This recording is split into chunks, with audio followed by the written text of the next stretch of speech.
This story sounds fake. It isn't. Every fighting system you've ever heard of, judo, Brazilian jiu-jitsu, the ground game in MMA, even the way fighters train in gyms all over the world, runs on ideas built by one man. And the strange thing is that this man never won anything himself. You won't find a championship next to his name, or a famous fight record, or some legendary night where he destroyed a rival in front of a crowd. None of that exists. He stood 5'2". He weighed about 90 pounds. And I know how this sounds, but it's his official listing with the International Judo Federation to this day. 90 pounds.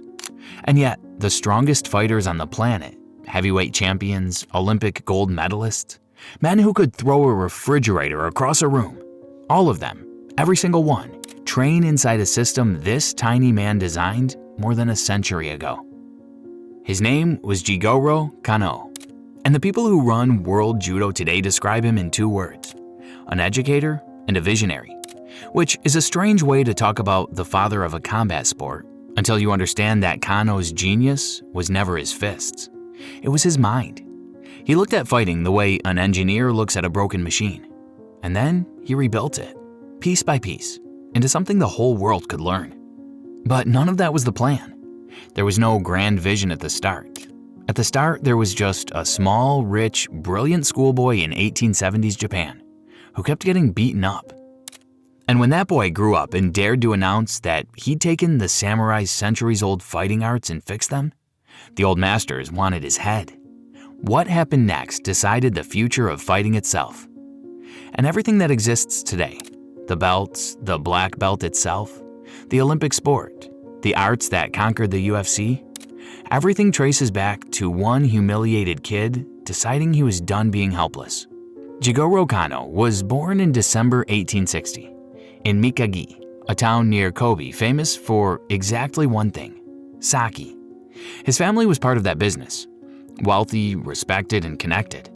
And when his mother died, his father moved the family to Tokyo, where the boy was placed in elite schools and given the education of a future member of Japan's ruling class. Classical studies, mathematics, and above all, English, which in 1870s Japan was basically a superpower.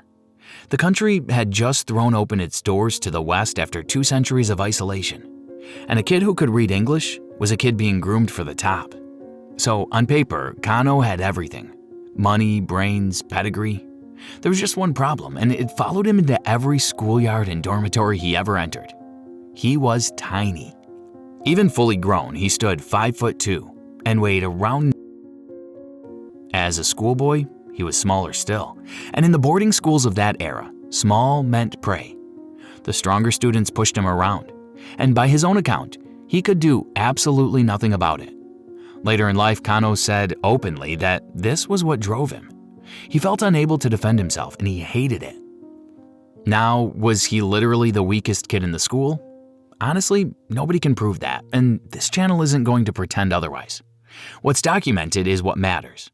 He was small, he was light, he was bullied, and it burned him deeply enough to shape everything that came after. Because here's where the story turns. A family acquaintance, a man named Nakai, mentioned something to young Kano almost in passing: that there existed an old samurai art called jiu-jitsu, and that with it, a smaller man could defeat a stronger one. A smaller man could defeat a stronger one. To a 90-pound boy getting shoved around by giants? That sentence must have sounded like witchcraft. But when Kano said he wanted to learn it, the answer was always the same: forget it. That art is dead. And the men who still teach it are dangerous relics of a world Japan was trying to erase. Which, of course, only made him want it more. Understand the situation. This is 1870s Japan. The samurai class has just been abolished, the top knots cut off, the sword banned, the whole warrior world legislated out of existence almost overnight. And jiu-jitsu, the samurai's unarmed combat art, went down with the ship. The old masters were scattered across the country, broke, discredited, teaching in back rooms if they taught at all. Respectable families did not send their sons to these men. Kano went looking for them anyway. He was 17, and it took him serious effort just to find someone willing to teach. Asking around, following rumors, knocking on doors, until finally he found Hachinosuke Fukuda, a master of a school called Tenjin Shinyo Ryu. And Fukuda's teaching method was, well, simple. He barely explained anything. You attacked, you got thrown, you got back up, and you got thrown again.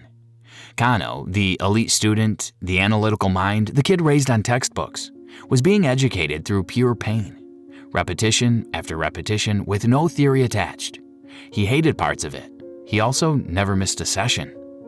When Fukuda died, Kano continued under a second master of the same school, Masamoto Iso, and then a third, Tsunetoshi Ikubu, from a completely different tradition called Kito Ryu. And this one changed everything because where his first school lived on chokes and joint locks and close-range control, Kito Ryu was built on throwing, on posture, movement, balance, on using the opponent's own momentum to plant him into the ground.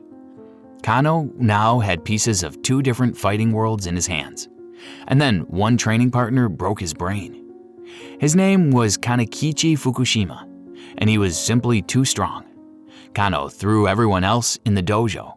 Fukushima, he could not move. He tried everything he'd learned from 3 masters and none of it worked. Session after session, the bigger man just walked through him. And this is the moment that separates Kano from every frustrated training partner in history. Because instead of accepting it, he treated the man like a puzzle. He went hunting outside jiu-jitsu entirely, digging into books on Western wrestling, studying how other cultures moved a resisting human body. He started asking where exactly Fukushima's balance lived, which direction he was committing his weight, and what position would make all that muscle irrelevant. And then, one day, he stepped onto the mat with something nobody in that dojo had seen before. A technique where he dropped under the giant, loaded him across his shoulders, and wheeled him through the air. Fukushima finally hit the floor. The move survives today as kata guruma, the shoulder wheel. But look, the throw isn't the point. The point is what just happened. A 90-pound man had met a problem strength couldn't solve, and solved it with research. That method, observe, analyze, test, adjust, was about to be aimed at fighting itself. In 1882, Kano rented a small room at a Buddhist temple in Tokyo called Aishoji. The training space was 12 tatami mats, about the size of a living room. He had 9 students. He was 21 years old. And in that room, this 21-year-old did something borderline arrogant. He took the fighting knowledge of centuries of samurai, pulled it apart on the table like an engine, and decided which pieces deserved to survive. He called the place the Kodokan, and the art he was assembling, Judo, the gentle way, which sounds soft until you understand what he was actually building. Here was the problem Kano had identified, and honestly, it's the sharpest insight in combat sports history.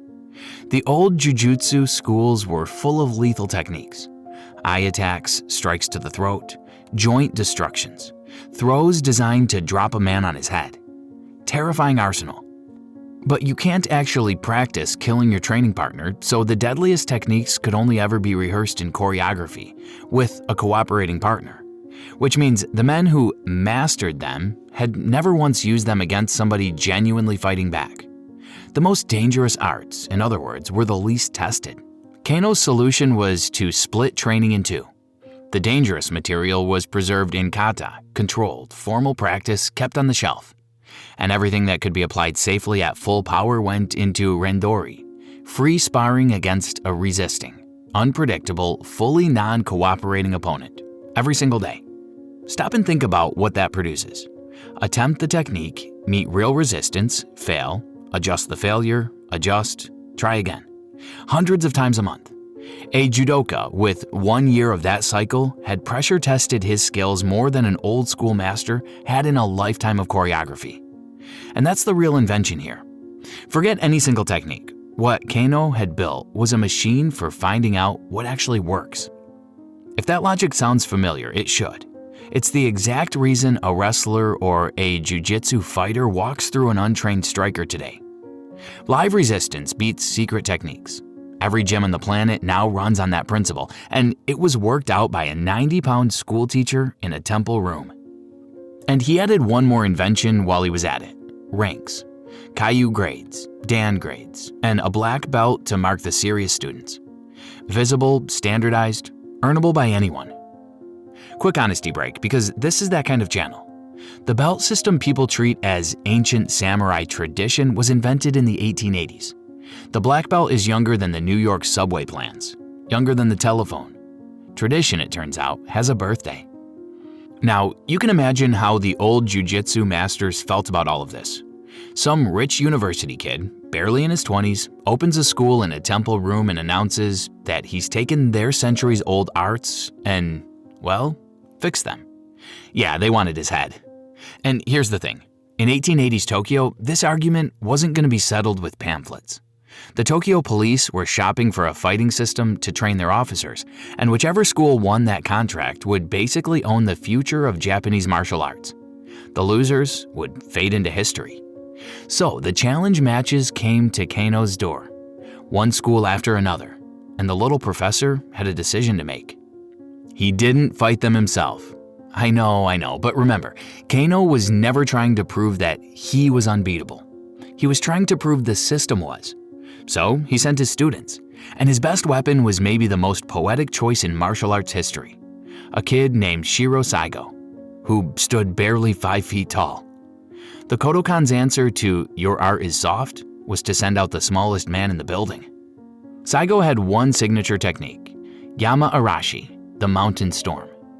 And the old master's champions kept finding themselves flat on their backs, beaten by a teenager they outweighed by 50 pounds. Sound familiar? It should. 10 years before anyone had heard of the Gracies, Kano was already running the original small man proves the system experiment. Now, time for an honesty break, because the legend here has grown some fat.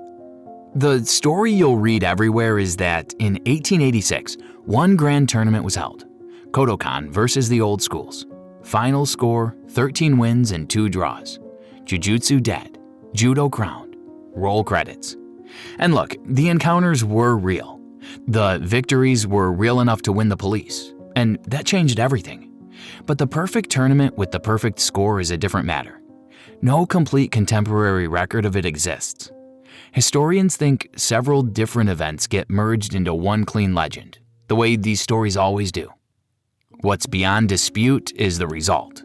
The old schools lost the war that mattered, the institutional one. Within a few weeks, the police were training Kano's way, and the 12-mat temple room needed a bigger building. Then, a much bigger one. But winning Japan was never actually the plan. And what Kano did next is the reason you know his art's name a century later. In 1889, Kano boarded a ship for Europe. Officially, he was traveling to study Western education systems. Because, remember, in his day job, this man was becoming one of the most important educators in Japan. But somewhere in the middle of the Indian Ocean, the Gentle Way got its most famous demonstration. The story, as judo tradition tells it, goes like this. On the deck, a powerfully built Russian seaman was having fun overpowering other passengers. Challenge after challenge, big man wins, everybody laughs. And at some point, the 5'2" Japanese professor watching from the side mentioned politely that he could handle him. You can guess the reaction. So, a match was set, right there on the deck, giant against professor. And moments later, the Russian was in the air. But it's what happened on the way down that made the story immortal. As the big man fell, witnesses described Kano's hand shooting out, under the Russian's head, cushioning it so the fall wouldn't hurt him.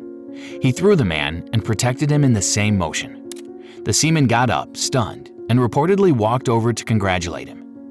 Now, the fine details of that day vary depending on who's telling it. So take the choreography with a grain of salt, but as a portrait of what Kano had built, it's perfect. Maximum efficiency, minimum effort, and not an ounce of cruelty in it. And from there, honestly, the conquest just snowballed. By 1904, one of Kano's students was inside the White House, personally teaching judo to President Theodore Roosevelt. The most powerful man on earth getting thrown around by a Japanese instructor 20 years after the 12-mat temple room. In 1909, Kano became the first Asian member of the International Olympic Committee in history. In the 1920s, he did something almost no combat institution on the planet was doing. He opened a women's section at the Kodokan. And when an unknown Okinawan schoolteacher named Gichin Funakoshi wanted to introduce a strange island art called karate to mainland Japan, it was Kano who invited him to demonstrate it at the Kodokan himself. The most powerful man in Japanese martial arts held the door open for his own future competition. And then there's the student who changed everything by leaving.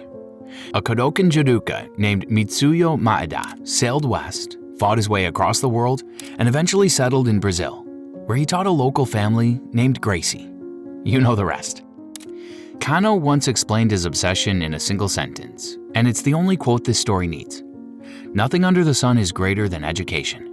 By educating one person and sending him into the society of his generation, we make a contribution extending 100 generations to come. He had no idea how literally that was about to come true. The ending of this story hurts. I'm telling you that now so you're ready. In 1938, Jigoro Kano was 77 years old, and he had one dream left. He wanted the Olympic Games, the event he'd served for 3 decades, to come to Tokyo. So he traveled to Cairo, to the OIC session, and the old man argued his case one final time, and won. The 1940 Olympic Games were awarded to Tokyo. The boy who'd been too small to fight back had just brought the greatest sporting event on earth home to Japan. He never made it home himself. On the voyage back across the Pacific, aboard a ship called the Hikawa Maru, Kano fell ill with pneumonia. On May 4th, 1938, 2 days from the Japanese coast, he died at sea. When the ship docked at Yokohama, 3,000 people were waiting at the pier for a coffin. And then, history twisted the knife. The war came, and the 1940 Tokyo Olympics, his final victory, were canceled, erased. The games he'd spent his last breath winning simply never happened. Kano died having never seen judo in the Olympics, and now even his Olympics were gone. It took 26 years to fix that. In October 1964, the Olympic Games finally arrived in Tokyo, and this time judo walked in with them, an official Olympic sport at last, in the exact city Kano had won all those years earlier. And standing on the mat at those games, as a referee, was an 81-year-old man named Kyuzo Mifune, Kano's greatest student, the tiny master we covered in our last video, the one they called the God of Judo. The founder never lived to see that day, so the best fighter he ever produced stood there for him. The 12-mat experiment now belonged to the entire planet.